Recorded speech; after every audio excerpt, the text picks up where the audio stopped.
Hello guys, welcome to my YouTube channel. So today we are going to learn The Orphan Girl by Henry Dorezio. ये जो poem है the orphan girl, इसे Henry डोरेजियो ने बहुत ही beautiful तरीके से explain किया है। तो आज हम इसकी हिंदी में समरी देखेंगे कि इस पोयम का हिंदी में समरी क्या होगी। तो इस जो पोयम है द ऑर्फन गर्ल, इसे हेनरी डोरेजियो ने बहुत ही ब्यूटीफुल तरीके से एक्सप्लेन किया है और इसमें बताया है कि कैसे एक जो यंग गर्ल होती है, जब उसके पेरेंट्स इस वर्ल्ड में नहीं रहते तो वो कैसे सरवाइव करती है, उसको ही इसमें एक्सप्लेन किया है। ये जो पोयम है इसके 2 पार्ट्स है और जो फर्स्ट स्टांजा है इसमें की 12 लाइन्स है, सेकेंड स्टांजे में 12 लाइन्स है। ऐसे इसको 2 पार्ट्स में डिवाइड किया गया है। और इस पोयम की जो स्टार्टिंग की 4 लाइन है उसके अंदर जो लड़के की लाइफ है उसको बहुत ही ब्यूटीफुल एक्सप्लेन किया गया है, लेकिन उसके बाद जो पोयम है वो ट्रेजेडी में टर्न्स हो जाती है। यानी यहाँ पर मीन्स मतलब क्या होगा, जो पोएम स्टार्ट होती है तो वो एक बहुत ही ब्यूटीफुल तरीके से स्टार्ट होती है, अच्छी लगती है, लेकिन जब एंड होती है तो वो ट्रेजेडी पे इसका एंड हुआ है इस पोएम का। सो स्टार्ट करते हैं हम poem. Her hair was a black as a raven wings, her cheeks the tulip hue did wear, her voice was soft as when night wine sing, her brow was as a moonbeam fair. तो यहाँ पर poet ने बताया है कि वो जो लड़की है उसके जो बाल है वो रेवन विंग्स की तरह है। रेवन मीन्स यहाँ पर कौवा कहेंगे हमको, उसके जो पर होते हैं पंख, उसको उसकी तरह उसके हेयर को बताया है। और जो उसकी चिक्स है, गाल है, उसको उन्होंने ट्यूलिप फ्लावर से कंपेयर किया है जो कि पिंक कलर के होते हैं। Her voice was a soft as when night wind sings, और जो उसकी वॉइस है, उसकी जो आवाज़ है, जो रात में जब ऐसी वाइंड यानी ठंड का उस बाहर का मौसम होता है तो उसमें जो हवा चलती है तो जैसे आवाज़ें आती है ना, उससे कंपेयर किया है यहाँ पर कि उसकी जो वॉइस है इतनी सॉफ्ट है जैसे कि वाइंड नाइट में हमें सुनाई देती है। Her brow was as a moonbeam fair, और जो उसकी ब्रो है मतलब जो आईब्रो वगैरह को बताया है कि जो उससे कंपेयर किया है, जो चांद की जो किरण होती है ना उससे यहाँ पर उसके कंपैरिजन किया है। Her sire had joined the wake of war. अब जो है ये पोयम जो है वो ट्रेजेडी की तरफ यहाँ से टर्न हो जाती है। जो स्टार्टिंग की 4 लाइन है इसमें जो पोएट है उन्होंने उस लड़की को बहुत ही प्रेज़ किया, उसकी तारीफ़ें की है और उसकी अच्छी लाइफ बताई है। लेकिन जैसे ये लाइन आती है her sire had joined the wake of war, यहाँ से उसकी लाइफ ट्रेजेडी में टर्न हो जाती है। हर सायर मीन्स उसके जो फादर है ज्वाइन करते हैं वॉर में, वॉर ज्वाइन करते मतलब वो एक सोल्जर होते हैं। The battle shock the shout and scar, he knew and get a glorious grave, और जो उसके फादर होते हैं वो जंग में जाते हैं, एक वॉर पर जाते हैं। तो वहाँ पर क्या होता है, वहाँ पर एक जंग होती है जिसकी वजह से उनकी डेथ हो जाती है और उनके फादर जो है उसको पता होता है कि उनकी डेथ हो जाएगी, फिर भी वो पीछे नहीं हटते और उस वॉर में डटकर वहाँ पर मुकाबला करते हैं और उसी की वजह से उनकी वहाँ पर डेथ हो जाती है, यानी वो शहीद हो जाते हैं वहाँ पर। Her anguished mother suffering heart could not endure a widow's part. She sunk beneath her soul's distress and left her infant parentless. अब यहाँ पर क्या बताया है, जो उसकी माँ है उसको इतना ज़्यादा सदमा पहुँचता है, इतनी ज़्यादा तकलीफ़ होती है कि उसे हार्ट अटैक आ जाता है। वो जो उसके जो फादर की डेथ होती है उस बात को वो झेल नहीं पाती और वो सोचती है कि उसके फादर के बगैर वो कैसे इस वर्ल्ड में सरवाइव करेगी अपनी डॉटर के साथ।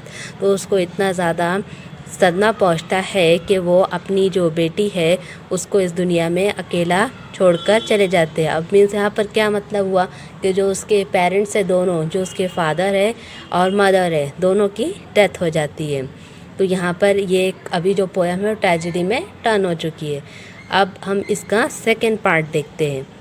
She hath no friend on this cold bleak earth. अब यहाँ पर पोएट ने बताया है कि उसका कोई भी फ्रेंड नहीं है इस कोल्ड और मतलब कोल्ड ब्लीक अर्थ मतलब इस जालिम और क्रूएल दुनिया में उसका कोई भी फ्रेंड नहीं बचा है, जिसके साथ मतलब कैसा उसका कोई भी फ्रेंड नहीं है अब। to give her a shelter, a home, and a heart through life's dreary desert alone she must wend. यहाँ पर पोएट ने बताया है कि जब वो है उसके पेरेंट्स की दोनों की डेथ हो जाती है, मदर एंड फादर की, तो उसके कोई भी मतलब रिलेटिव्स वगैरह भी नहीं है जिसके पास वो जो उसे मतलब सहारा दे, उसको छत दे सके। तो उसकी लाइफ को इसके लिए उन्होंने यहाँ पर कोल्ड बताया है और बताया है कि ये जालिम दुनिया में उसका कोई भी सपोर्ट करने वाला अब नहीं बचा है। और यहाँ पर उसकी लाइफ को उन्होंने डेज़र्ट से कंपेयर किया। डेज़र्ट मीन एक रेगिस्तान जो खाली पड़ा होता है, दूर दूर तक उसको कुछ दिखाई नहीं देता है, दूर दूर तक कोई सहारा दिखाई नहीं देता है। तो इसलिए उन्होंने यहाँ पर डेज़र्ट से कंपेयर किया है, क्योंकि उसकी जो लाइफ है उसमें एकदम अब खालीपन आ चुका है। For alas the rich have never a friend, and should she stray from virtue's way, the world will scorch and its scorn can slay. Shame hath enough to wring the breast. अब यहाँ पर जो poet है वो बता रहे हैं कि जब उस लड़की जो यंग गर्ल है उसके मदर और फादर दोनों की डेथ हो गई, तो जो लोग हैं उसे टॉर्चर कर रहे हैं, उसको चिढ़ा रहे हैं, उसको परेशान कर रहे हैं। और दुनिया इतनी जालिम है कि जब उसके पेरेंट्स को नहीं देखा तो उन्होंने उसको मोक करना, उसको चिढ़ाना शुरू कर दिया। और उसका जो ये जब लोग उसके साथ ऐसा करेंगे तो वो अपने आप को कितना अकेला फ़ील करेगी। और वो इस जो मतलब ये सब जो चीज़ें हैं जब उसको लोग परेशान करेंगे तो वो झेल नहीं पाएगी उसको। तो उसकी वजह से उसका जो ब्रेस्ट है उस पर एक बोझ आ जाएगा, बोझ बढ़ जाएगा उसका। With a weight of sorrow and guilt oppressed. यहाँ पर जो पोएट है उन्होंने वही बताया है कि जो उसका बोझ होगा लोगों का, मतलब जो गिल्ट होगा उसको ये झेल नहीं पाएगी जब लोग उसे परेशान करेंगे, उसको सपोर्ट नहीं करेंगे। But oh it's coldly cruel to wound the bosom whose blood must gush unbound. No tear is so brighter as the tear that flows for erring woman's unpitied woes, and blessed be forever his honored name who shelters an orphan from sorrow and shame. अभी जो last की जो लाइनें हैं ये बहुत ही meaningful है।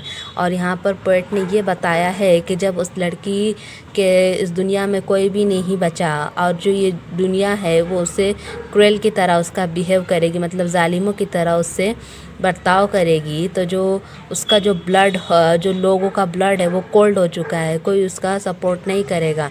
और उसके जो आँखों में जो आंसू है जो लोगों के वो सूख चुके हैं और वो उस लड़की को बहुत परेशान करेगी। और जो लास्ट के जो लाइनें हैं उसमें पोएट ने बताया है कि जब एक जो लड़की होती है, जब उसके पेरेंट्स इस दुनिया में नहीं होते हैं, फादर और मदर दोनों की डेथ हो जाती है और वो ऑर्फन हो जाती है, तो कैसे उसको सरवाइव करना पड़ता है उनके बगैर। और लोग उसके साथ कैसा कैसा बिहेव करते हैं, उसे मेंटली, सेक्सुअली और फिज़िकली टॉर्चर करते हैं, क्योंकि उसको कोई सपोर्ट करने वाला, सहारा देने वाला नहीं होता है। सो इस पोएम में जो हेनरी लुइस विवियन डोरेजियो है उन्होंने यही बात एक्सप्लेन करने की कोशिश की है कि कैसे जब एक लड़की के पेरेंट्स नहीं होते हैं, फादर और मदर दोनों की डेथ हो जाती है, तो कैसे वो सरवाइव करती है और लोग कैसे उसको तरह तरह से टॉर्चर करते हैं और उसको इस दुनिया में चैन से जीने नहीं देते। सो आई होप गाइस आपको ये वीडियो पसंद आया होगा। अगर आया है तो प्लीज़ लाइक करें, सब्सक्राइब करें, शेयर करें। Thank you.